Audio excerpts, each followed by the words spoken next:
evening, viewers. Dogs, as many of us are already aware, often have 4 pairs of legs. However, my latest research, using the dog computer, suggests that this may not always have been the case. Using his coloured pencils, Peter here has drawn a picture of a Stone Age dog of circa 60,000 BC. Haven't you, Peter? And by counting its legs, mathematically we can tell that this Stone Age dog had no fewer than 117 separate legs. And at the other end of the scale, some Stone Age dogs may have had no legs whatsoever.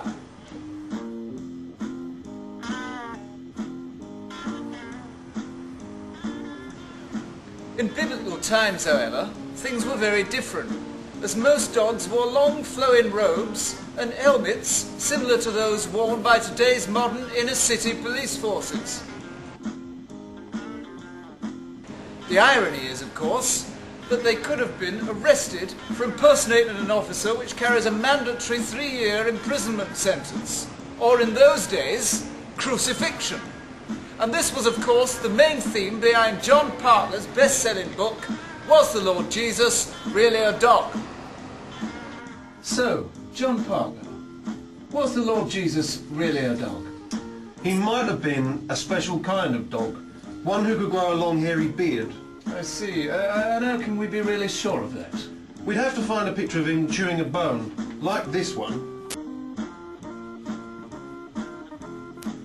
which appears on page 337 of my book, Was the Lord Jesus Really a Dog? I see. And does your amazing book contain a picture of the Lord Jesus enjoying a bowl of pedigree chum? Oh yes, it does. And he's got him chasing a stick as well. I see. That's amazing, John. Well, thank you very much and goodbye. Goodbye. Well, go on.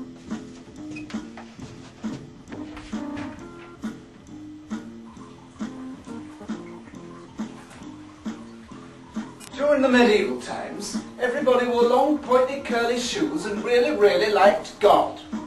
I have here a picture of God drawn by a dentist. As you can see, he still has all his own teeth and is able to smile with confidence. Why is that, dentist? It's probably due to regular brushing and checkups at least twice a year. And that's what prevented him from having a mouthful of stinging rotten teeth and scaring all his friends and workmates half to death? Hey, it is. That's amazing. And I bet he pulled all the birds as well. Hey. Goodbye, dentist. All right, I'll see you.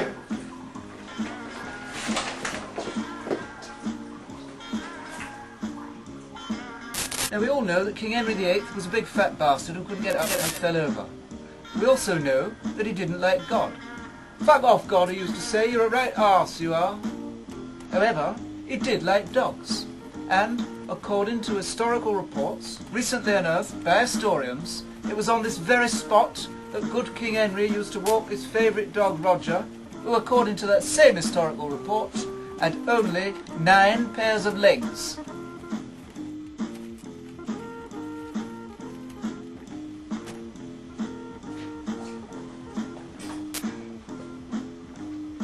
In the Victorian times, when this Victorian sweatshop was built by sweating Victorians, dogs came in all shapes and sizes.